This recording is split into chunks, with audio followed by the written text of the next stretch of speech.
Hello दोस्तों, नमस्कार दोस्तों, कैसे हैं आप सब लोग। उम्मीद करता हूँ एकदम शानदार जबरदस्त जिंदाबाद होंगे।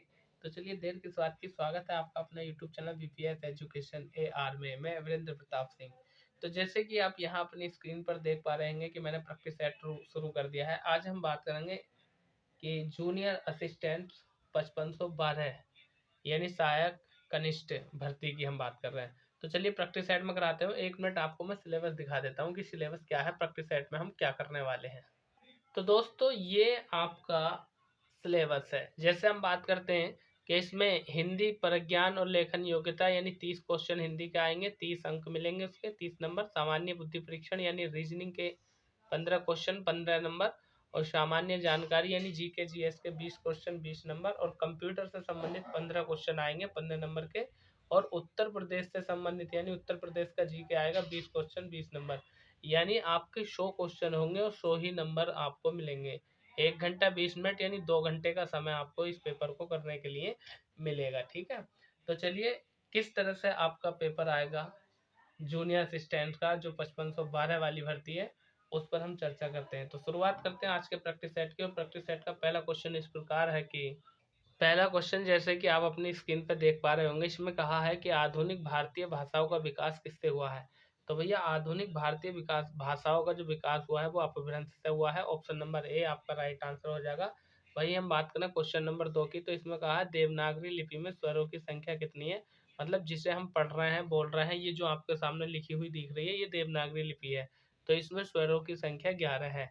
आप सोचेंगे 13, तो वो अंग और अंगा जो होता है वो अयोगवा होते हैं, वो स्वरों में नहीं गिने जाते हैं। वही हम बात करें क्वेश्चन नंबर 3 की। क्वेश्चन नंबर 3 में कहा है कि जहाँ शब्दों यानी शब्दांशों या वाक्यांशों की आवृत्ति होती है किंतु उनके अर्थ भिन्न होते हैं, वहाँ कौन सा अलंकार होता है। तो यदि हम बात करें तो वहाँ पर यमक अलंकार होता है। यानी शब्दों की आवृत्ति तो होती है, जैसे काली घटा घमंड घटा हनी, तो घटा 2 बार आ गया। तो वहाँ पर जो है अर्थ अलग अलग होते हैं, यमक अलंकार हो जाएगा। वही हम बात करें क्वेश्चन नंबर 4 की। तो क्वेश्चन नंबर 4 में क्या कह रखा है, इसमें कहा है कि पीपर पात सरिस मंडोला यानी पीपर पात सरिस मंडोला, पीपर पात उपमा अलंकार का कौन सा अंग है। देखिए पीपर पात सरिस मंडोला, जिस तरह से पीपल का पत्ता होता है वो डोलता है, इसी तरह से मनुष्य का मन भी डोलता है। क्वेश्चन नंबर 4 की यदि हम बात करें तो ये पीपर पात जो है या नहीं, ये उपमान है, जहाँ उपमे में उपमे की उपमानता की बात करी जाए। तो ऑप्शन नंबर डी आपका राइट आंसर हो जाएगा। वहीं हम बात करें क्वेश्चन नंबर 5 की। तो इसमें कह रखा है कि मृगनयन, मृगनयन शब्द में कौन सा समास है। तो मृगनयन की यदि हम बात करें, मतलब मृगों के समान है, मृग के समान है, जिसके नयन मतलब कर्मधारय समास। ऑप्शन नंबर बी आपका राइट आंसर हो जाएगा। वहीं हम बात कर रहे हैं क्वेश्चन नंबर 6 की। इसमें हमसे कहा है क्वेश्चन नंबर 6 में कि आना जाना में अपेक्षित विराम चिन्ह, मतलब आना और जाना। तो इसमें विराम चिन्ह नहीं दिया है लेकिन लगता, तो बीच में जो आना जाना में विराम चिन्ह लगता है उसको बोलते हैं हम योजक चिन्ह। यानी इस तरह से जो माइनस का चिन्ह लगता है ना, ऐसा ये बीच में, इसको बोलते हैं योजक चिन्ह, यानी आना जाना के बीच में लगेगा।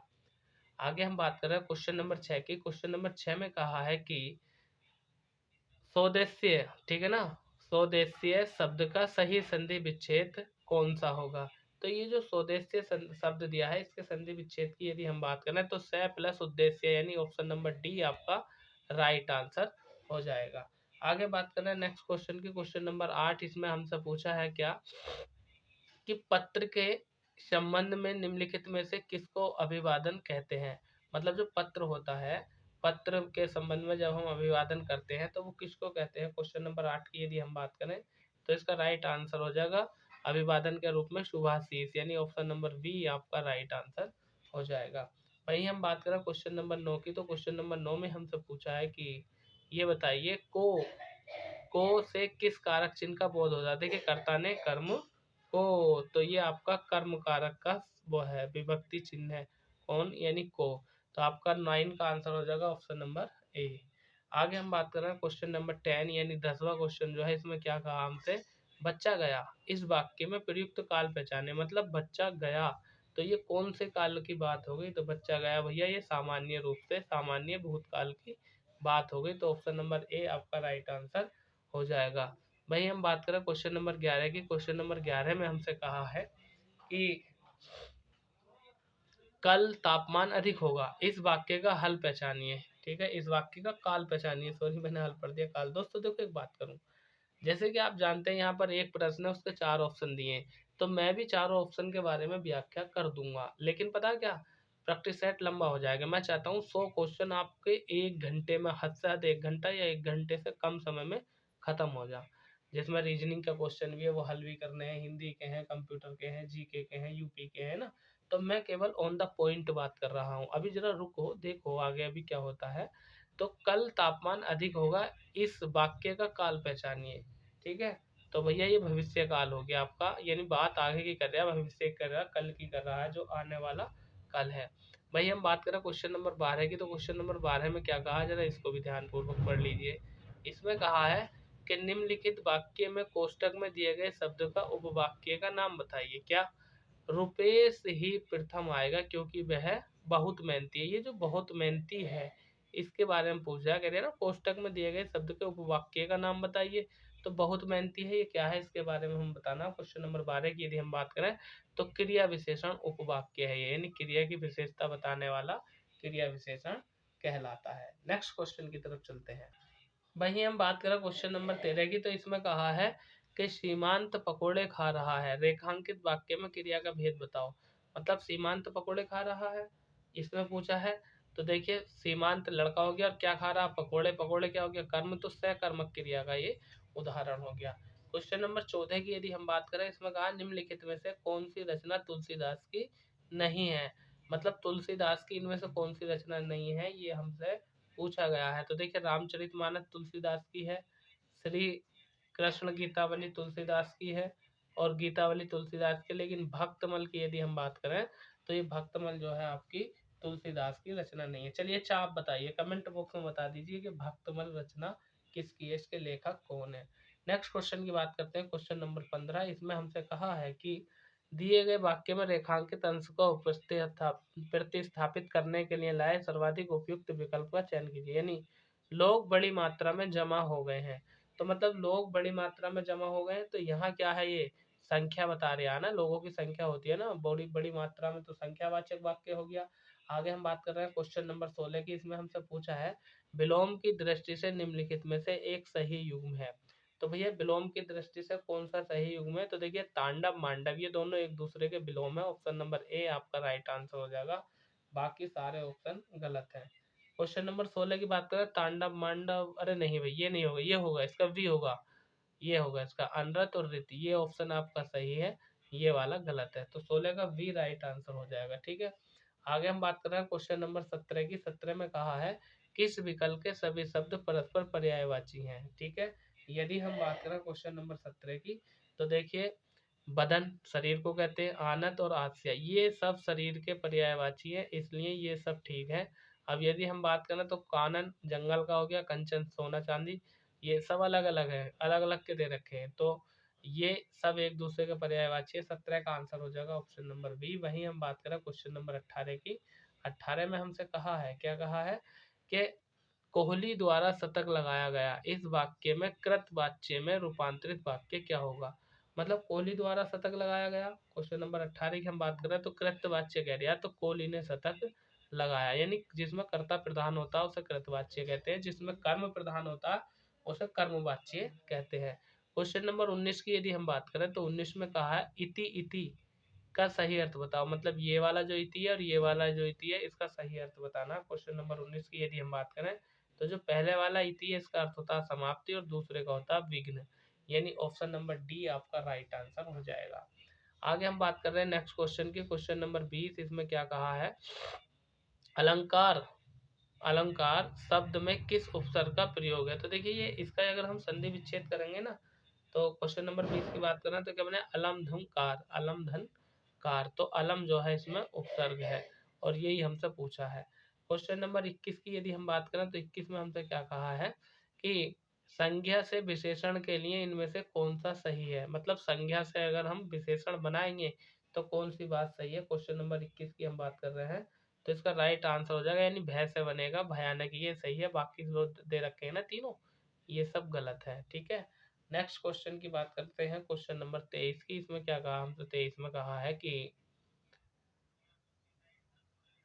लिपि चिन्हों के क्रमबद्ध समूह को क्या कहते हैं? मतलब जो कोई भी लिपि है, लिपि के जो क्रम से चिन्ह होते हैं उनको क्या कहते हैं? तो भैया उसे कहते हैं वर्णमाला। देखो जो वर्णमाला तुम पढ़ते हो ना, कै खे गे गे घैणा छे छे छे छे झैया इया पिया, तो ये सब क्या है? ये लिपि चिन्ह होते हैं और ये वर्णमाला होती है, यानी वर्णों के सार्थक क्रम को हम क्या कहते हैं? वर्णमाला कहते हैं। नेक्स्ट क्वेश्चन, क्वेश्चन नंबर 23 की यदि हम बात करें तो इसमें कहा हिंदी की मूर्धन्य ध्वनि कौन सी है?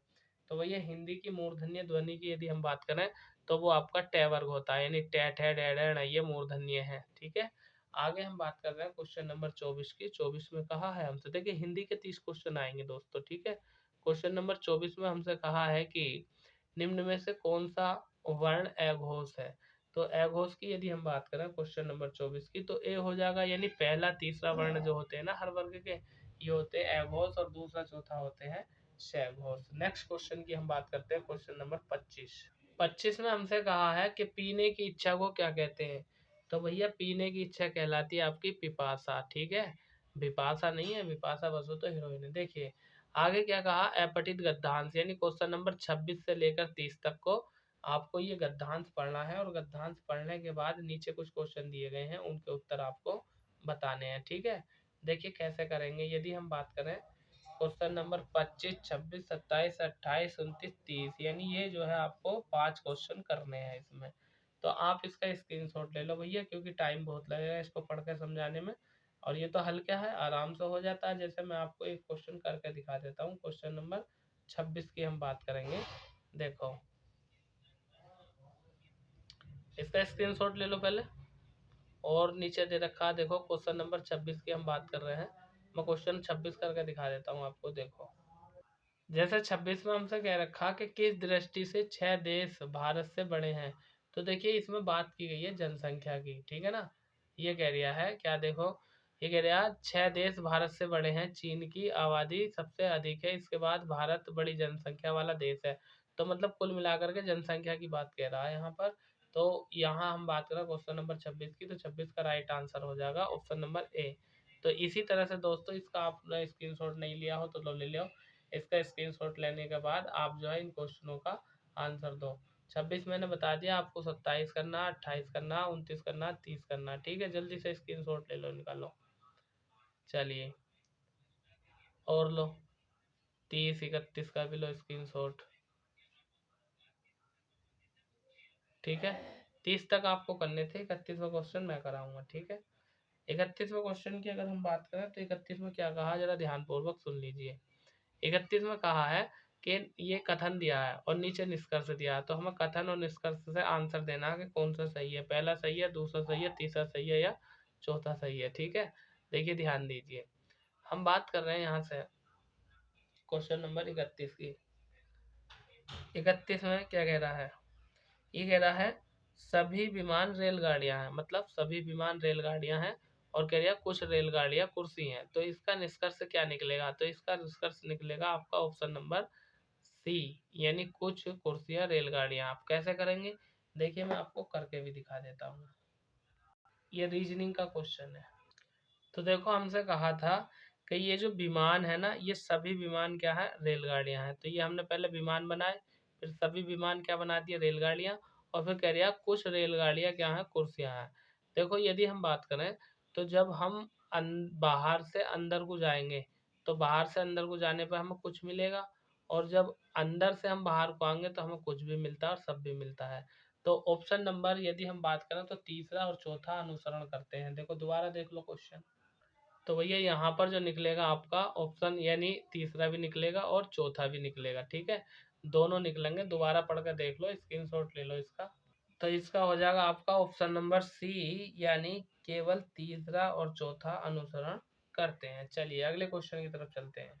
क्वेश्चन नंबर 32 में ये कहा है कि किसी सांकेतिक भाषा में 123 का अभिप्राय है गर्म फिल्टर्ड कॉफी, यानी एक का मतलब गर्म हो गया, दो का मतलब फिल्टर्ड हो गया, तीन का मतलब कॉफी हो गया।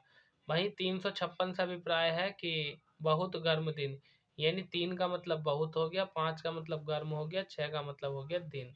और वहीं हम बात करें आगे, तो आगे हमसे क्या कह रखा है कि 589 का अभिप्राय है दिन और रात, यानी पाँच का मतलब हो गया दिन, और आठ का मतलब और हो गया, और नौ का मतलब हो गया रात। तो बताइए कि बहुत के लिए कौन सा अंक सही है। देखो कैसे करेंगे, जो सब में कॉमन आ रहे हैं वो एक एक करके काट दो, ठीक है, वो एक एक करके काट दो। यदि हम बात करें बहुत के लिए, हम बात करें क्वेश्चन नंबर 32 के लिए, तो इसके लिए 6 आएगा। जैसे मैं आपको सोल्व करके दिखाता हूँ, देखिए कैसे होगा ये। तो देखिए हमारा एक कोड था 123, 123 किसका था, गर्म फिल्टर्ड कॉफी। और 356 किसका था, बहुत गर्म दिन। और 589 किसका था, दिन और रात का। 3 समीकरण रख ली। देखो यहाँ पर 3 कॉमन और यहाँ पे भी 3 कॉमन, तो यहाँ भी गर्म कॉमन और गर्म कॉमन, ठीक है। यहाँ पर 5 कॉमन, यहाँ पर भी 5 कॉमन, तो यहाँ पर दिन कॉमन और यहाँ पर भी दिन कॉमन, ठीक है। अब कोई कॉमन नहीं आ रहा। अब देखो हमसे पूछा था बहुत का। अब ये देखो गर्म भी गया, दिन भी गया, 3 भी गया, 5 भी बचा, 6 बचा, 5 में 6 बचा और बहुत बचा। तो इन दोनों का मैचिंग जो होगा वो यही होगा। हमसे पूछा बहुत का, तो बहुत का कितना हो गया, 6 हो गया। नेक्स्ट क्वेश्चन की तरफ चलते हैं हम। नेक्स्ट क्वेश्चन इस प्रकार है। तो क्वेश्चन नंबर 32 का आंसर हो गया आपका ऑप्शन नंबर डी यानी 6, ठीक है। नेक्स्ट क्वेश्चन की बात कर रहे हैं। क्वेश्चन नंबर 33 में क्या कह रखा है, देखो जरा ध्यानपूर्वक सुन लीजिए। इसकी यदि हम बात करें तो देखो 152 से 164 आया, 164 से 176, 176 से 188, 188 से क्या आएगा, देखो सुनो भाई। 152 में 12 जोड़ दूंगा तो 164, फिर 164 में 12 जोड़ दूंगा 166, 166 में फिर 12 जोड़ दो 88, और 188 में फिर से आप जो है 12 जोड़ दो। तो 188 में 12 जोड़ दूंगा कितना आ जाएगा, 200 आएगा। ऑप्शन नंबर सी आएगा, ठीक है। ये नहीं है, ऑप्शन नंबर सी है राइट आंसर आपका।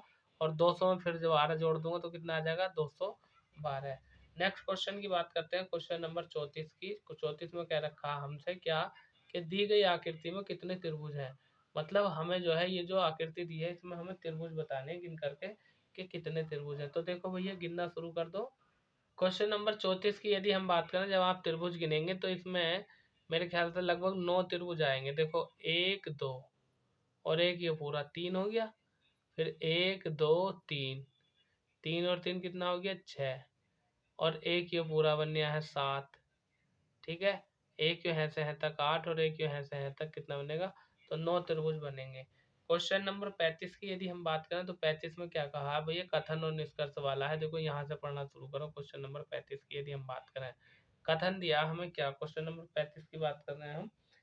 तो ये कह रहा है कंपनी एक्स ने अपने कर्मचारियों से आय और संपत्तियां घोषित करने को कहा, परंतु कर्मचारियों के संगठन ने इसका जमकर विरोध किया और एक कर्मचारी अपनी आय घोषित करना नहीं चाहता था। मतलब यदि हम बात करें तो देखो कंपनी एक्स के कर्मचारियों की अपने पहले वेतन के अलावा कोई अतिरिक्त आय हो ऐसा जान नहीं पड़ता है, गलत बात है। जानने के लिए ही तो उसने कहा है।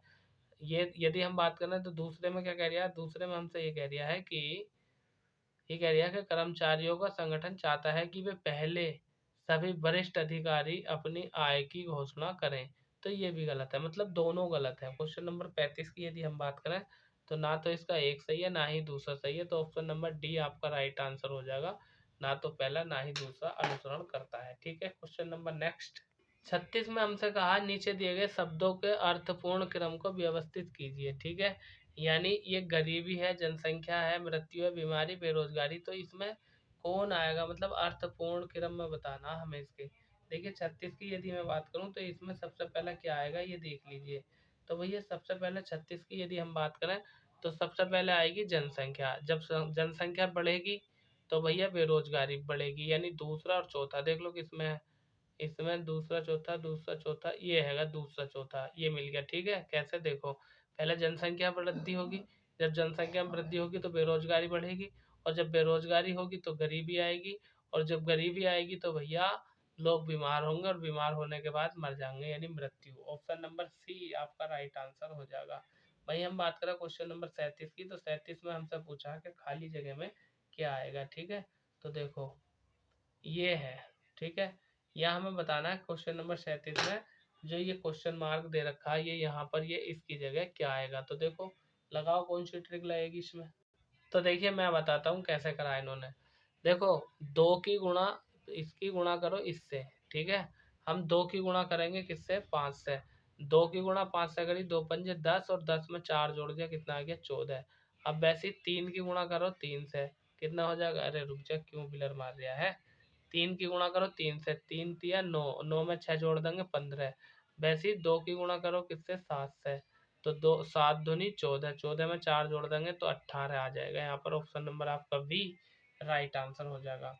भाई हम बात करें नेक्स्ट क्वेश्चन की, क्वेश्चन नंबर 38 में क्या क्या रखा, हमसे कहा है कि 16 बच्चों की पंक्ति में जब अनिल को बाईं ओर 2 स्थान खिसका दिया जाता है तो दाएं से 7वें स्थान पर हो जाता है, तो पंक्ति के दाएं सिरे से उसकी संख्या। अरे ये भी कोई करने का सवाल है। क्वेश्चन नंबर 38 की यदि हम बात करें तो उसका 8वां स्थान हो जाएगा। एक बार वीडियो रोक के स्क्रीनशॉट लेकर के आप खुद करके देख लो, बहुत इजी सवाल है, आराम से हो जाएगा। 38 का ऑप्शन नंबर बी आपका राइट आंसर है। क्वेश्चन नंबर 39 की यदि हम बात करें तो 39 में क्या कहा है, 39 में हमसे कहा है 39 में कि एक फोटोग्राफ में किसी पुरुष की ओर इंगित करते हुए एक महिला कहती है, क्या कहती है, उसके भाई के पिताजी मेरे दादाजी के इकलौते पुत्र हैं। उसके भाई के पिताजी मेरे दादाजी के इकलौते पुत्र हैं। तो भैया वो कौन हो गई, उसकी बहन ना हो गई, वो महिला फोटोग्राफर से किस प्रकार संबंधित है, वो उसकी बहन हो गई। क्वेश्चन नंबर 39 का answer option number C. Next हम बात कर रहे हैं क्वेश्चन नंबर 40 की। 40 में क्या पूछा हमसे, 40 में पूछा है कि यदि राहुल आदित्य से लंबा है किंतु रोहन से छोटा है और रोहन करण से लंबा है तो कौन सबसे लंबा है। भैया हल्का क्वेश्चन है, आप थोड़ा करके देखो, छोटा बड़ा लंबा करके बहुत जल्दी इसका आंसर आ जाएगा। इसमें कुछ बताने की बात नहीं है, रीजनिंग का क्वेश्चन है ये, है ना। तो यदि क्वेश्चन नंबर 40 की हम बात करें तो सबसे लंबा पूछा है ना कौन है, तो रोहन हो जाएगा इसमें। नेक्स्ट क्वेश्चन, क्वेश्चन नंबर 41 की हम बात कर रहे हैं। इसमें कहा है 41 में, देखो ये क्वेश्चन में कह रखा हमसे पढ़ करके इसका आंसर देना है। कह दिया है वर्ग औषध विक्रेता, मतलब जो औषधि बेचते हैं, दर्शाता है। त्रिभुज गायकों को दर्शाता है। वृत्त शल्य चिकित्सकों को दर्शाता है और आयत माताओं को दर्शाता है। अब ये कह रहे हैं अक्षरों का कौन सा समूह शल्य चिकित्सकों को दर्शाता है, जो या तो माताएं हैं या गायक हैं, ठीक है ना, या तो माताएं हैं या गायक हैं। क्वेश्चन नंबर हम बात कर रहे हैं 41 की, तो 41 का जो राइट आंसर हो जाएगा वो होगा आपका, देख लेते हैं कौन सा होगा। तो देखो एक तो ए आ गया, ये आ गया ए, और इसके साथ एफ आ गया, ए एफ इन दोनों में आ रहा है। और कौन आएगा इसमें, एक ये सी आ रहा है, ठीक है। तो आपका option number B right answer हो जाएगा क्वेश्चन नंबर 41 का वी। देख लो करके दोबारा एक बार, बहुत इजी क्वेश्चन है। आगे हम बात कर रहे हैं क्वेश्चन नंबर 42 की, रीजनिंग है ये भैया। 42 में हमसे कह रखा है कि एक सटीक घड़ी पर सुबह 8 बजे का समय नजर आता है। दोपहर को जब 2 बजे का समय नजर आएगा तो घंटे की सुई कितनी डिग्री घूम चुकी होगी, ठीक है। यानी हमसे पूछा कोण। अब देखो कोण कैसे ज्ञात करेंगे, ये मैं आपको बता देता हूँ किस तरह से कोण ज्ञात करते हैं। तो देखो भैया ये तो बिना हल करे भी हो जाएगा, सुनो। यदि हम बात करें तो सुबह 8 बजे और दोपहर 2 बजे कितना समय हो गया, 8 बजे से 2 बजे तक कितना समय हो गया, 6 घंटे हो गए। ध्यान से सुनो, 6 घंटे हो गए। अब यदि हम बात करें तो 1 घंटे में घड़ी की सुई कितने डिग्री घूमती है, 30 डिग्री। 1 घंटे में घड़ी की सुई 30 डिग्री घूमती है, तो 6 घंटे में कितनी घूमेगी, 36 18 यानी 180 आंसर आ जाएगा। इसे तो हल करने की जरूरत भी नहीं है, तो आपका option number D right answer हो जाएगा। नेक्स्ट क्वेश्चन की तरफ चलते हैं जो कि इस प्रकार है। क्वेश्चन नंबर 43 में हमसे पूछा गया है, दी गई प्रश्न आकृति का सही दर्पण प्रतिबिंब चुनिए। मतलब ये जो आकृति दी है ये, इसे अगर हम दर्पण में देखेंगे, शीशे में देखेंगे तो कैसी हमें दिखाई देगी, ठीक है ना। तो भैया शीशे में दिखाई देगी, तो देखो शीशे में थोड़ा उल्टा दिखता है हमें, और उल्टे की यदि हम बात करें तो दाएं का बाएं बाएं का दाएं, तो आपका option number A right answer हो जाएगा। शीशे में देखने पर ऐसी दिखाई देगी, इसमें कुछ हल करने वाली बात है नहीं। हल करने की होती तो मैं आपको हल करके भी दिखा देता। क्वेश्चन नंबर 44 की यदि हम बात करें तो इसमें ये बताना है कि यहाँ पर ये जो क्वेश्चन मार दिया यहाँ पर क्या आएगा। क्वेश्चन नंबर 44 की बात कर रहे हैं तो देखो यहाँ पर क्या आएगा मैं बता देता हूँ। देखो पहले ये इसका मुंह ऊपर को है तो इसका मुंह ऊपर को, अब इसका मुंह इधर को है तो इसका साथ का किधर को हो जाएगा, इधर को हो जाएगा। तो आपका जो है option number B right answer आएगा। यहाँ देख के बताने का, कुछ हल करने का है नहीं, ठीक है। क्वेश्चन नंबर यदि हम बात करें नेक्स्ट 45 की, 45 में क्या कह रखा है देखो ध्यान पूर्वक सुनिए। ये कह रिया है सादृश्य को पूरा करो, यानी रात में चमकते हैं सितारे तो दिन में कौन चमकता है। क्वेश्चन नंबर 45 में ये पूछा है रात में सितारे चमकते हैं तो दिन में कौन चमकता है, सूर्य चमकता है। तो ऑप्शन नंबर ए आपका राइट आंसर हो जाएगा। वही हम बात करें क्वेश्चन नंबर 46 की, तो इसमें कह रखा है 46 में कि भारत में किस शहर को विश्व का सबसे पुराना शहर माना जाता है। तो भारत में किस शहर को विश्व का सबसे पुराना शहर माना जाता है, तो वो वाराणसी है आपका उत्तर प्रदेश का, ठीक है, बाबा विश्वनाथ की नगरी। वही हम बात करें क्वेश्चन नंबर 47 की, तो इसमें क्या कहा है, जरा इसे भी ध्यान पूर्वक सुन लीजिए। 47 में कहा है कि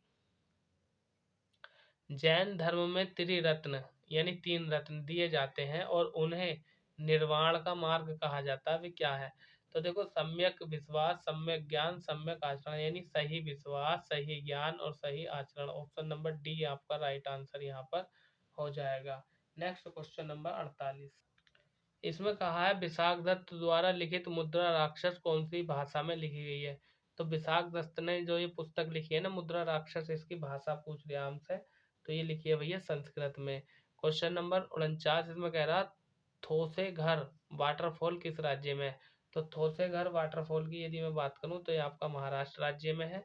वही क्वेश्चन नंबर 50 की यदि हम बात करें तो इसमें कह रहा है निम्नलिखित में से कौन सी घाटी हिमालय पर्वत श्रृंखला में स्थित नहीं है।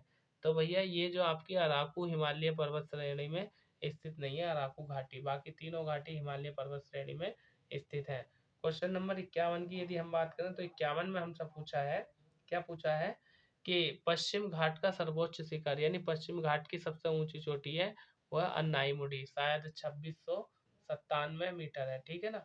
आगे बात कर रहे हैं क्वेश्चन नंबर 52 की। 52 में कहा भारत में निम्नलिखित में से किस बैंक ने सर्वप्रथम इंटरनेट बैंकिंग सेवाओं की पेशकश शुरू की थी।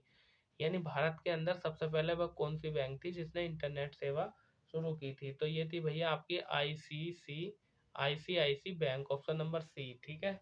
भाई हम बात करें क्वेश्चन नंबर 53 की। 53 में हमसे पूछा है कि भारत में सार्वजनिक क्षेत्र में बैंकों में सबसे बड़ा बैंक कौन सा है। तो क्वेश्चन नंबर 53 की यदि हम बात करें तो सबसे बड़ा बैंक है स्टेट बैंक ऑफ इंडिया यानी एसबीआई। ये जीके के क्वेश्चन चल रहे हैं, ये जीके के क्वेश्चन चल रहे हैं। इसके बाद आपके यूपी के क्वेश्चन चलेंगे, फिर कंप्यूटर के क्वेश्चन भी चल रहे हैं। क्वेश्चन नंबर 54 में कह रखा है नाबार्ड का विस्तृत रूप बताओ। यानी ये नाबार्ड है, ये ग्रामीण बैंक है, इसकी हमसे हिंदी में फुल फॉर्म पूछ लिया है। यदि हम बात करें तो इसका विस्तृत रूप होता है आपका जो दे रखा है ऑप्शन नंबर बी, यानी national bank for agriculture and rural development, ठीक है, ये इसकी फुल फॉर्म हो जाएगी। वही हम बात करें क्वेश्चन नंबर 55 की। तो 55 में क्या कहा है, 55 में कहा है कि कौन सा मौलिक अधिकार अल्पसंख्यकों के हितों के संरक्षण की बात करता है। कौन सा मौलिक अधिकार जो अल्पसंख्यकों से संबंधित है। क्वेश्चन नंबर 55 की यदि हम बात करें तो ऑप्शन नंबर डी आपका संस्कृत और शैक्षिक अधिकार, ठीक है। आगे हम बात कर रहे हैं क्वेश्चन नंबर 56 की। 56 में हमसे पूछा है राष्ट्रपति द्वारा राज्यसभा में कितने सदस्य नामित किए जाते हैं। तो भैया राष्ट्रपति राज्यसभा में 12 सदस्यों को चुनता है जो सामाजिक क्षेत्र में, कला के क्षेत्र में, साइंस के क्षेत्र में विशेष योगदान रखते हैं, मतलब विशेषज्ञ होते हैं। आगे हमसे बात कर रहा है क्वेश्चन नंबर 57 में। 57 में हमसे कह रखा कि निम्नलिखित में से कौन सा कथन गलत है, ठीक है। तो देखिए 57 की यदि हम बात करें तो भारत के संविधान के अनुच्छेद 61 में राष्ट्रपति पर महाभियोग की प्रक्रिया का वर्णन है, ये बात ठीक है। महाभियोग प्रस्ताव संसद के किसी भी सदन में प्रस्तुत किया जाता है, ये बात भी ठीक है। दोनों ठीक है, हमसे पूछा गलत वाला। तो दो ऑप्शन बचे इसके, वो और देख लेते हैं, चलिए। सी में कह रखा महाभियोग प्रस्ताव सदन के कुल सदस्य के 2/3 से अधिक बहुमत से पारित किया जाता है, तो ये बात भी सही है। डी में कह रहा है राष्ट्रपति पर राष्ट्रीय सुरक्षा उल्लंघन के लिए महाभियोग चलाया जाता नहीं, ये बात गलत है, उस पर 2 ही आरोप लगते हैं, मिसबिहेव और कदाचार का। आगे बात कर रहे हैं क्वेश्चन नंबर 58। इसमें कह रखा है कि किसी वस्तु का भार उस समय शून्य होता है जब उसे रखा जाए, ठीक है ना। तो भैया अगर पृथ्वी के केंद्र पर रखेंगे उसे तो उसका भार शून्य न्यूनतम होगा, ठीक है ना, न्यूनतम होता है। क्वेश्चन नंबर 59 की यदि हम बात करें, 59 में कहा है कि मोटर गाड़ियों में साइड की वस्तुओं को देखने के लिए प्रयुक्त दर्पण कौन सा लगता है। मतलब जो कार होती है, बस होता है, ट्रक होता है, उसमें पीछे की साइड जो देखते हैं ना, उसको देखने के लिए कौन से दर्पण का प्रयोग होता है। तो 59 की यदि हम बात करें तो ये भैया उत्तल दर्पण का प्रयोग होता है, ऑप्शन नंबर ए आपका राइट आंसर हो जाएगा। भाई हम बात करें क्वेश्चन नंबर 60 की। तो 60 में हमसे कहा है कि रेटिना पर नेत्र द्वारा निर्मित प्रतिबिंब होता है। मतलब जो रेटिना पर प्रतिबिंब बनता है तो वो कैसा होता है। तो भैया वो वास्तविक होता है, उल्टा होता है और छोटा होता है। ऑप्शन नंबर ए आपका राइट आंसर हो जाएगा क्वेश्चन नंबर 60 का। आगे हम बात कर रहे हैं क्वेश्चन नंबर 61 की। 61 में क्या कह रखा है कि सितंबर 2023 में भारत में संपन्न G20 शिखर सम्मेलन की थीम क्या थी। तो भैया 2023 में जो भारत में G20 शिखर सम्मेलन हुआ था उसकी थीम हमसे पूछी है। तो उसकी थीम थी one earth one family one future, ठीक है ना। ऑप्शन नंबर बी आपका राइट आंसर हो जाएगा। भाई हम बात करें क्वेश्चन नंबर 62 की। 62 में क्या कहा है, 62 में कहा भारत का पहला वैदिक थीम वाला पार्क कहाँ बनाया गया। तो भारत का पहला वैदिक थीम वाला पार्क की यदि हम बात करें तो उत्तर प्रदेश के नोएडा में बनाया गया। आगे हम बात कर रहे हैं क्वेश्चन नंबर 53 की। इसमें हमसे पूछा है जून 2023 में संपन्न प्रतिष्ठित टेनिस की ग्रैंड स्लैम प्रतियोगिता फ्रेंच ओपन 2023 में पुरुष एकल का खिताब किसने जीता था। क्वेश्चन नंबर 63 की यदि हम बात करें तो ये जीता था नोवाक जोकोविच ने, यानी ऑप्शन नंबर ए आपका राइट आंसर हो जाएगा। क्वेश्चन नंबर 64 की यदि हम बात करें तो 64 में कह रखा है कि पहला भारतीय वायुसेना विरासत केंद्र कहाँ स्थापित किया गया।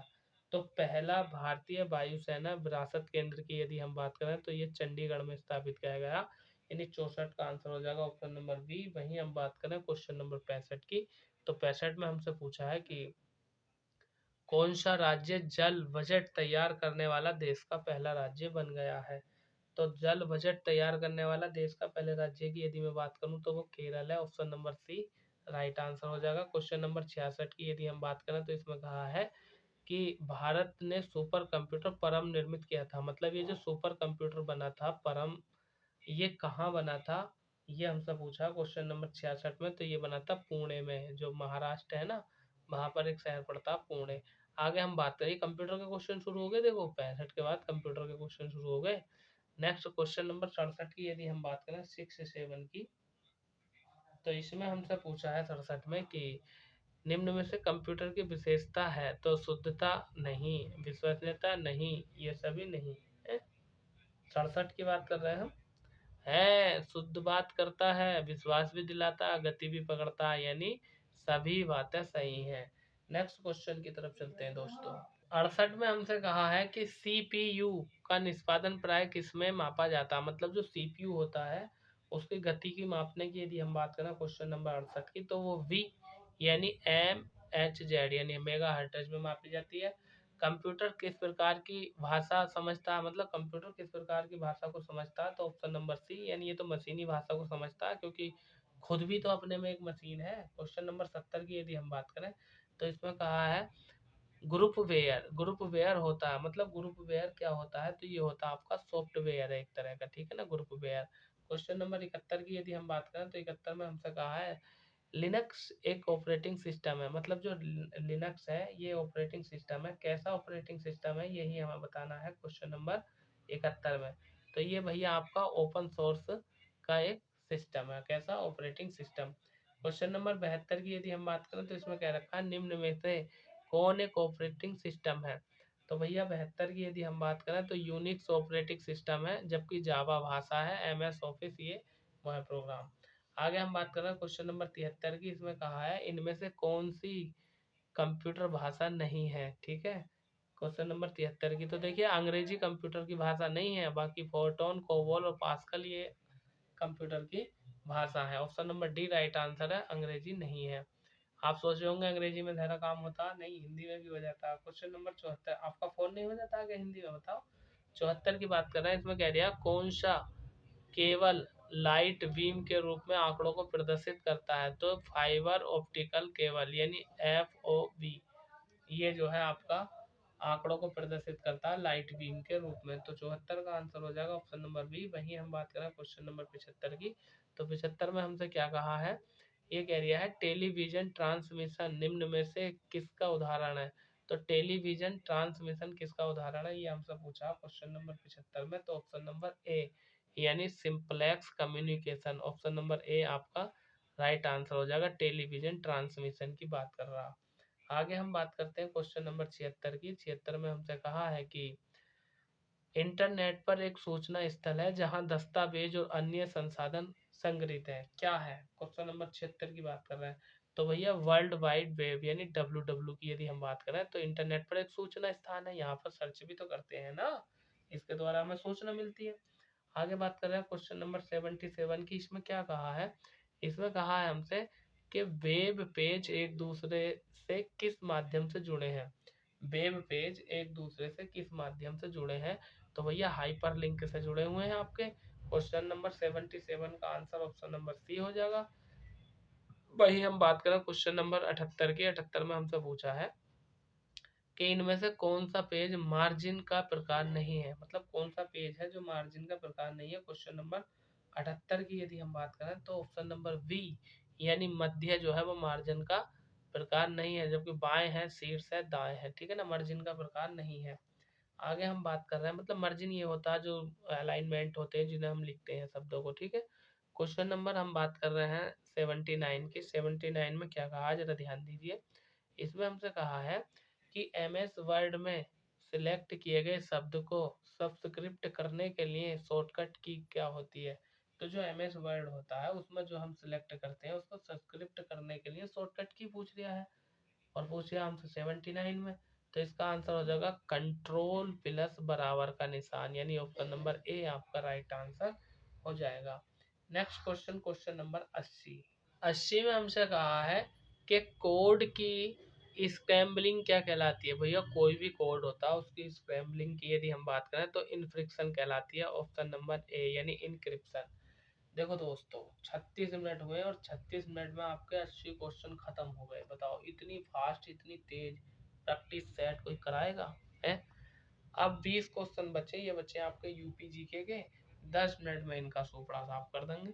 देखो बहुत कम समय में, मैंने बताया ना 1 घंटा, हद से हद नहीं तो 1 घंटे से पहले, यानी पौना घंटे में मैं आपका जो है ना पूरा जूनियर असिस्टेंट यानी सम्मिलित कनिष्ठ सहायक अधिकारी, या इसको हम बोल देते हैं कनिष्ठ लिपिक, या हम बोलते हैं सहायक स्तर।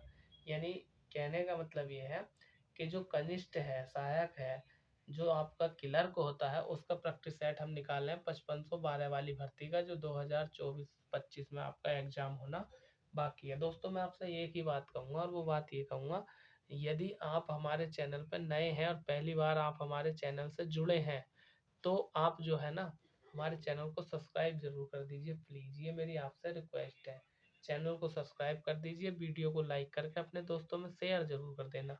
अच्छा लाइक तो कर दो, चलो लाइक करो पहले भी यार, एक लाइक करने में क्या जाता भाई मेरे। अगर आप सब्सक्राइब कर लेंगे तो आपका रुपया पैसा तो जाएगा नहीं, लेकिन हम भी कह सकेंगे हाँ हमसे भी इतने बंदे जुड़े हुए हैं, ठीक है। चलिए क्वेश्चन नंबर 81 की यदि हम बात करें, और 81 का क्वेश्चन है हमारा यूपी का। यूपी जी के आएगा ना 20 नंबर का विशेष रूप से। तो देखो 81 में कहा है निम्नलिखित में से कौन सुमेलित नहीं है। देखो अमीर खुसरो का जन्म कहाँ हुआ था, एटा में, सही है। मिर्जा गालिब का आगरा में, सही है। और जोश जोश मलिहाबाद, ये भी सही है। राम प्रसाद बिस्मिल, ये ही गलत है। और हमसे पूछ लिया है आंसर, तो यही आंसर है, ठीक है ना। राम प्रसाद बिस्मिल की यदि हम बात करें तो गोरखपुर जेल में इन्हें फांसी दी गई थी, और शाहजहांपुर से इनका संबंध है। आगे हम बात कर रहे हैं क्वेश्चन नंबर 82 की। इसमें कहा है रोजगार की दृष्टि से उत्तर प्रदेश का सबसे बड़ा उद्योग कौन सा। मतलब उत्तर प्रदेश का सबसे बड़ा उद्योग है हथकरघा उद्योग, यानी ऑप्शन नंबर ए। ये तो रटा हुआ क्वेश्चन है, बहुत फेमस क्वेश्चन है। क्वेश्चन नंबर 83 में हमसे कहा है कि 2011 की जनगणना के अनुसार उत्तर प्रदेश में पुरुष साक्षरता दर है। तो 2011 की जनगणना के अनुसार उत्तर प्रदेश में जो पुरुष साक्षरता दर है वो है आपकी 79.24। पुरुषों की बात कर रहे हैं और उत्तर प्रदेश की बात कर रहे हैं, ना कि भारत की। वहीं हम बात करें क्वेश्चन नंबर 84 की। 84 में क्या कहा हमसे, 84 में हमसे कहा है लो क्या कह दिया, अभ्यारण सुमिल सही सुमेलित नहीं है। मतलब कौन सा अभ्यारण सही सुमेलित नहीं है। देखो समस्तपुर पक्षी विहार कहाँ पर है, ठीक है। क्वेश्चन नंबर 84 की हम बात कर रहे हैं। समस्तपुर पक्षी विहार की यदि मैं बात करूं तो ये आपका रायबरेली में है, सही है। नवाबगंज पक्षी विहार इलाहाबाद में, यही गलत है। नवाबगंज जो कि आपका उत्तर प्रदेश का सबसे बड़ा पक्षी विहार है, जिसका नाम अब हो गया चंद्रशेखर आजाद पक्षी विहार, तो ये उन्नाव में है, यही गलत है। वखीरा संत कबीर नगर में, ये ठीक है। सांडी हरदोई में, ये भी ठीक है, ठीक है। आगे बात कर रहे हैं क्वेश्चन नंबर 85 की। 85 में क्या कह रखा है, 85 में हमसे कह रखा है कि निम्नलिखित में से किस दलहन फसल का क्षेत्रफल उत्तर प्रदेश में सर्वाधिक है? तो कौन सी दलहन फसल है जिसका क्षेत्रफल उत्तर प्रदेश में सर्वाधिक है? वो हो जाएगी आपकी चना, और विशेष रूप से बुंदेलखंड क्षेत्र में ज़्यादा होता है। आगे हम बात कर रहे हैं क्वेश्चन नंबर 86 की। इसमें कहा है रानी लक्ष्मीबाई बांध अवस्थित है। मतलब रानी लक्ष्मीबाई बांध जो है ये कहाँ पर है? तो भैया बेतवा नदी पर बना है, और कहाँ पर है? ये झांसी में है। ठीक है। आगे बात कर रहे हैं क्वेश्चन नंबर 87 की। 87 में हमसे पूछा है कि यमुना एक्सप्रेस वे है। तो यमुना एक्सप्रेस वे की यदि हम बात करें तो ये है आपका ग्रेटर नोएडा से आगरा तक। ऑप्शन नंबर बी आपका राइट आंसर हो जाएगा। ठीक है। नेक्स्ट क्वेश्चन की यदि हम बात करें क्वेश्चन नंबर यानी 88 यानी 88, इसमें हमसे पूछा है कि उत्तर प्रदेश के ब्रज मंडल का संबंध इनमें से किस लोक नृत्य से है? मतलब उत्तर प्रदेश जो है उसका जो ब्रज मंडल है उसमें इनमें से कौन सा लोक नृत्य प्रचलित है, उसकी हम सब बात कर रहे हैं क्वेश्चन नंबर 88 की। तो भैया चरकुला है। ये चरकुला बनाकर सिर पर रख करके 108 दीप जलाकर स्त्रियों द्वारा किया जाता है। वही हम बात कर रहे हैं क्वेश्चन नंबर 89 की। 89 में हमसे पूछा है कि निम्नलिखित में से कौन बनारस घराने से संबंधित है? तो भैया बनारस घराने की यदि मैं बात करूं तो आपकी सिद्धेश्वरी देवी, ये बनारस घराने से संबंधित है। 89 का आंसर हो जाएगा ऑप्शन नंबर 4। वही हम बात करते हैं क्वेश्चन नंबर 90 की।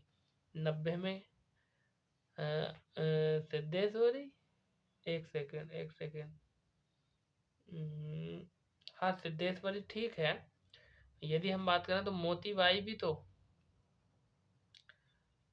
अरे मोतीबाई भी तो बनारस घराने से संबंधित है, और रसूलबाई भी। ओहो, ये तीनों हैं, ये नहीं है। अच्छा आगे दे रखा क्वेश्चन, और ठीक है। देखो देखो देखो देखो भाई, हमसे पूछ लिया था कि कौन बनारस घराने से संबंधित है। तो दूसरा, तीसरा, चौथा, यानी ऑप्शन नंबर डी आपका राइट आंसर हो जाएगा। केवल बेगम अख्तर बनारस बनारस घराने से नहीं है, बाकी सब बनारस घराने से है। नेक्स्ट क्वेश्चन की तरफ चलते हैं दोस्तों। क्वेश्चन नंबर 90 में हमसे कहा सूची का मिलान करो। ठीक है ना। तो देखिए इधर दिया है मेला और इधर दिया आयोजन स्थल, मतलब कौन सा मेला कहाँ पर लगता है ये हमसे पूछा गया है। तो देखिए भाई मिलान में कर देता हूँ। यानी अगर हम बात करें बटेश्वर मेले की, तो बटेश्वर मेला लगता है आपका आगरा में। यानी ए का हो जाएगा ऑप्शन नंबर 3। अब पेन भी ना चल लिया, ठंड में सुगड़ गया क्या? चलिए, इसका 3 हो जाएगा। वहीं हम बात करें देवा शरीफ की, तो देवा शरीफ का मेला कहाँ लगता है भैया? ये लगता है आपका बाराबंकी में। हरिदास जयंती कहाँ लगती है? तो भैया हरिदास जयंती की यदि हम बात करें तो ये लगती है आपकी वृंदावन में।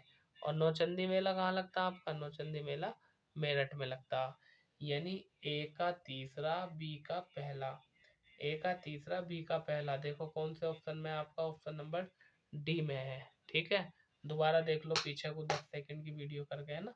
आगे बात कर रहे हैं क्वेश्चन नंबर 91 की। 91 में कहा है कि पंडित दीनदयाल उपाध्याय पशु चिकित्सा चिकित्सा विज्ञान विद्यालय कहाँ पर है? ठीक है। यानी 91 की बात कर रहे हैं हम। ठीक है। कैसे? दोबारा पढ़ लीजिए।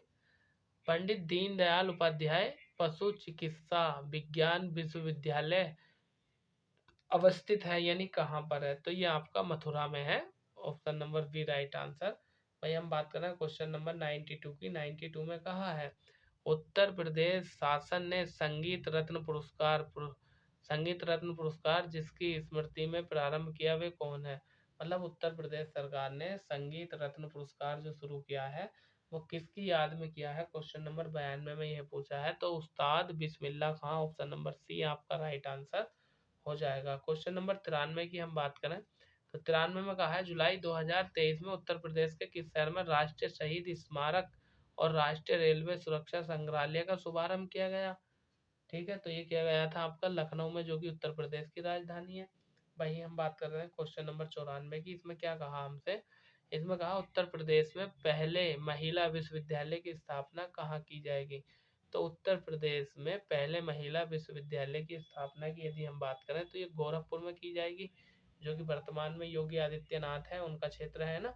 आगे हम बात कर रहे हैं क्वेश्चन नंबर 95। इसमें कहा है हमसे कि वर्ष 2021 का गांधी शांति पुरस्कार किसे प्रदान किया गया था?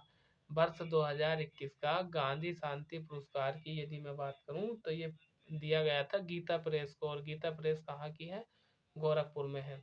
क्वेश्चन नंबर 96 96 96 की यदि हम बात करें तो इसमें कहा है अप्रैल 2023 में उत्तर प्रदेश के किस शहर में राष्ट्रीय जलवायु सम्मेलन 2023 यानी नेशनल क्लाइमेट कन्वेंशन का आयोजन कहाँ किया गया था? क्वेश्चन नंबर 96 की बात कर रहा है, तो लखनऊ में किया गया था, जो कि उत्तर प्रदेश की राजधानी है। नेक्स्ट क्वेश्चन की तरफ चलते हैं दोस्तों। तो दोस्तों इसमें 97 में सूची का मिलान करना, देखिए मैं चलता हूँ आगे। ए ठीक है, सूची का मिलान करना। देखो यदि यह खाद्य अनुसंधान एवं विश्लेषण केंद्र कहाँ पर है, तो खाद्य अनुसंधान एवं विश्लेषण केंद्र की यदि हम बात करें तो ये लखनऊ में है, पहले का हो जाएगा ऑप्शन नंबर सी, ठीक है ना। और यदि हम बात करें यानी तीसरा, तो ये कह रखा है ये सेंट्रल लेप्रोसी इंस्टीट्यूट कहाँ पर है, ये आपका आगरा में है, ठीक है। दूसरे का दूसरा सही हो जाएगा, यानी बी का दूसरा। और यदि हम बात करें तो ये कह रहे हैं हमसे कि Indian institute of sugar technology यानी नेशनल शुगर इंस्टीट्यूट, ये कहाँ पर है आपका, तीसरे का हो जाएगा, सी का हो जाएगा चौथा, और डी का हो जाएगा, इसका डी का हो जाएगा पहला, ठीक है। कौन सा ऑप्शन सही है, देखो मिलाओ यहाँ पर, तो मेरे ख्याल से ऑप्शन नंबर डी सही होना चाहिए। हाँ ये डी है, तो ये डी सही है इसका, ठीक है। आगे चलते हैं नेक्स्ट क्वेश्चन की तरफ। क्वेश्चन नंबर 98 में क्या कहा है? ओहो 98 में भी सूची का मिलान करा रहा भैया, तो लो भैया 98 में ये दे दिया 90, ये दे दिया 98, ठीक है। 98 की यदि हम बात करें तो मिला लो भैया, देखो कैसे मिलाएंगे। 98 की बात कर रहे हैं, तो ये जो है यानी काष्ठ पादुका, काष्ठ पादुका की यदि हम बात करें तो ये कहाँ पर बनती है काष्ठ पादुका, ये बनती है आपके भैया पीलीभीत में। वहीं हम बात करें इंडियन टेक्नोलॉजी इंडस्ट्रीज, ये कहाँ पर है, तो ये है आपका रायबरेली में। ट्रांसफार्मर फैक्ट्री की हम बात करें तो ये है आपका झांसी में, और उर्वरक कारखाना फूलपुर में है, ठीक है। अब देख लो इसमें से कौन सा सही बैठ रहा, लो मेरे ख्याल से ऑप्शन नंबर बी सही होगा ना। देखो पीछे से देख लें, यानी सी का चौथा और डी का तीसरा, सी का चौथा डी का तीसरा, देखो ऑप्शन नंबर बी आपका राइट आंसर बैठ रहा है। नेक्स्ट क्वेश्चन नंबर 99, 99 की यदि हम बात करें तो 99 क्वेश्चन मैं तो नहीं कराऊंगा, 99 का आंसर आप दोगे मुझे कमेंट बॉक्स में। क्या करना है, संबंधित निम्नलिखित में से कौन सा जोड़ा गलत है, मतलब जयशंकर प्रसाद की ये रचना है या नहीं है, सूरदास की ये है नहीं है, मैथिली शरफ की ये है नहीं है, महादेवी की है नहीं है, मतलब 99 का आंसर मुझे आपको कमेंट बॉक्स में बताना है, ठीक है। आगे बात कर रहे हैं हम क्वेश्चन नंबर 100 की। तो क्वेश्चन नंबर 100 में क्या कहा है, जरा ध्यानपूर्वक सुन लीजिए दोस्तों। मैं एक विशेष बात आपसे यही कहूँगा कि मुझे ज़रूरत है इस समय आपके प्यार की, और आपका प्यार मेरे लिए क्या है कि बस आप चैनल को सब्सक्राइब कर दो और साथ में बेल आइकन का बटन भी दबा दो, ठीक है, जिससे कि आने वाली वीडियो का नोटिफिकेशन आपको मिल जाए। कहते हैं ना कर भला तो हो भला, अगर आप किसी का भला करेंगे तो आपका भला भी होगा। मैं ईश्वर से प्रार्थना करूंगा कि ईश्वर जल्दी से जल्दी आपकी मनोकामना पूरी कर दें, आपकी जॉब लग जाए, जूनियर असिस्टेंट में आपका नंबर आ जाए। तो आप मेरे लिए इतना तो कर सकते हैं कि चैनल को सब्सक्राइब कर दो और क्लास को शेयर जरूर कर दो अपने यार दोस्तों में, व्हाट्सअप, फेसबुक, इंस्टाग्राम, जो भी आप सोशल मीडिया साइट चलाते हैं सब जगह इसको क्लास को शेयर कर दो है। चलिए आगे हम बात कर रहे हैं क्वेश्चन नंबर 100, जो कि आज का लास्ट क्वेश्चन है, क्योंकि मैंने सिलेबस आपको दिखा दिया है। और सिलेबस ये था कि आपको 30 नंबर की हिंदी आएगी, 15 नंबर की रीजनिंग, और भैया 20 नंबर का उत्तर प्रदेश आएगा, और आपका यूपी यानी जीके भी आएगा 20 नंबर का, और 15 नंबर का आपका आएगा कंप्यूटर, ठीक है। 100 क्वेश्चन 100 नंबर, और आपको 2 घंटे का समय मिलेगा। क्वेश्चन नंबर 100 की यदि हम बात करें 100 की, तो इसमें हमसे पूछा है कि लखनऊ स्थित बाल संग्रहालय यानी चिल्ड्रन म्यूजियम की स्थापना किस वर्ष हुई थी, ये आपको बताना है। तो दोस्तों कमेंट बॉक्स में बताना। मेरा नाम वीरेंद्र प्रताप सिंह है, मैं आपके उत्तर प्रदेश का ही निवासी हूँ। रुक जा, कहाँ को जा रहा है यार वीरेंद्र प्रताप सिंह है, उत्तर प्रदेश का निवासी हूँ मैं। और मैं उम्मीद करता हूँ कि जो मैंने प्रैक्टिस सेट आपको कराया है, जो कंटेंट आपको दिया है, वो आपको पसंद आया होगा। यदि ये पसंद आया हो तो चैनल को सब्सक्राइब जरूर करना। और हाँ एक और विशेष बात, इसकी पीडीएफ आपको मिल जाएगी टेलीग्राम चैनल पर। टेलीग्राम चैनल का नाम भी हमारा यही है, जो हमारे यूट्यूब चैनल का नाम है, टेलीग्राम चैनल का नाम भी वही है, क्या, वीपीएस एजुकेशन AR, ठीक है। वहाँ पर आपको पीडीएफ मिल जाएगी। और हाँ एक विशेष बात, इसके साथ साथ हमने जो है आपके इलाहाबाद हाई कोर्ट के प्रैक्टिस सेट भी डाल रखे हैं। अगर आपने इलाहाबाद हाई कोर्ट का एग्ज़ाम है आपने देखने हैं तो इलाहाबाद हाई कोर्ट का प्रैक्टिस सेट भी देख सकते हैं। वीपीएस एजुकेशन एआर सर्च करो, इलाहाबाद हाई कोर्ट की पूरी प्रैक्टिस यानी कराई है, आपको प्ले लिस्ट में जाकर मिल जाएगा। ठीक है, तो चलिए दोस्तों नेक्स्ट प्रैक्टिस सेट में मुलाकात करते हैं, तब तक के लिए धन्यवाद।